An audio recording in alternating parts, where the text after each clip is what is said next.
ओम श्री साईराम मो कृष्णचंद्र शतपथी।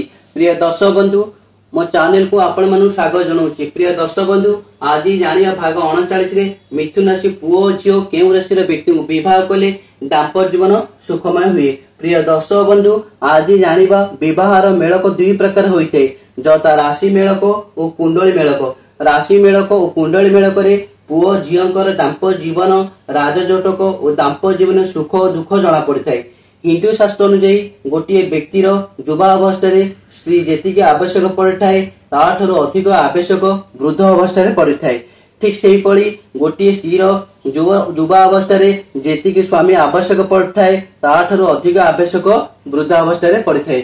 आज जानिबा जन्मकुंडली एटा मेष वृष मिथुन कर्कट सिंह कन्या तुला बिछा धनु मकर कुंभ मीन। तो मिथुन राशि व्यक्ति मैंने कौ राशि व्यक्ति को विवाह कले जीवन सुखमय हुए।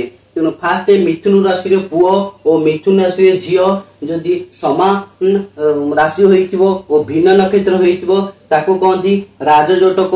और मिथुन राशि पुओ और झील समान राशि होइथिबो और समान नक्षत्र होइथिबो ताको सम राजजोटक कहती। दिजन जाक विवाह कले दाम्पत्य जीवन सुखमय हुए। द्वितीय रे मिथुन राशि पुओ होइथिले और झील कर्कट राशि होइथिले ता अशुभ होइथाय। यह विवाह कले अशुभ होइथाय, किंतु मिथुन राशि झील होइथिले और कर्कट राशि पुओ होइथिले ताहा दुई द्वादश कहती ए राशि दो विवाह हेले शुभ हुए। तृतीय रे मिथुन राशि पुओ और झील जदि सिंह राशि पुओ झील को विवाह कले ता तृतीय एकादश और राजजोटक कहती। एई दुई जण विवाह कले दाम्पत्य जीवन बहुत सुखमय हुए। चतुर्थ रे मिथुन राशि पुओ और झील जदि कन्या राशि पुओ और झील को विवाह कले ता चतुर्थ दशम राजजोटक कहती। एई दुई जण विवाह कले दाम्पत्य जीवन सुखमय बहुत हुए। पंचम रे मिथुन राशि पुओ और तुला राशि झील होइतले ता विवाह होई परिबो नाही, ता अरिष्टक वा अशुभ कहती। किंतु तुला राशि पुओ होइथिबो और मिथुन राशि झील होइतले ता मित्र नवम पंचम शुभ होइथाय। एहा विवाह कले दाम्पत्य जीवन सुखमय हुए। षष्ठ रे जानिबा मिथुन राशि पुओ और बिछा राशि झील विवाह होई परिबो नाही, ता अरिष्टक वा अशुभ होइथाय। किंतु मिथुन राशि झील और बिछा राशि पुओ विवाह कले ताहा मित्राष्टक शुभ होइथाय।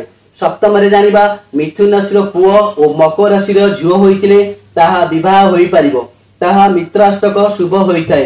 कि मिथुन राशि झील और मकर राशि पुओ होइतिले ताहा विवाह होई परिबो नाही, ताहा अरिष्टक वा अशुभ होइथाय। या विवाह कले दाम्पत्य जीवन सुखमय हुए नाही। अष्टम रे जानिबा मिथुन राशि पुओ और झील माने कुंभ राशि पुओ झील मानकु विवाह होई परिबे, किंतु मिथुन राशि पुओ होइथिबो और कुंभ राशि झील होइतले ता मित्र नवम पंचम कहती। यह शुभ होइथाय। किंतु मिथुन राशि झील होइतले कुंभ राशि पुओ होइतले ता अरिष्टक वा अशुभ कहती। यह विवाह होई परिबो नाही। नवम रे मिथुन राशि पुओ और झील मीन राशि पुओ झील विवाह कले ता दशम चतुर्थ राजजोटक कहती। यह दाम्पत्य जीवन सुखमय हुए। आ दशम रे मिथुन राशि पुओ हेइथिबो झील और मेष राशि पुओ झील उभय विवाह करि परिबे, ता एकादश तृतीय राजजोटक कहती। यह अत्यंत शुभ अटे।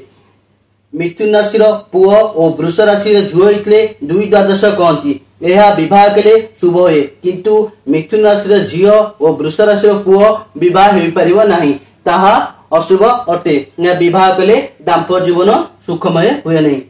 प्रिय दर्शक बंधु खाली राशि देखिकी राजजोटक होइकी मध्य डिवोर्स दाम्पत्य जीवन कलह उभयकर एक्सीडेंट और मृत्यु होइଥାଏ, किंतु पुओ झीलकर राशि मेलक सहित कुंडल मेल करबा नितांत आवश्यक। सेतिरे देखि परिबा दश मेलक और अष्ट मेलक देखिया मध्य नितांत आवश्यक।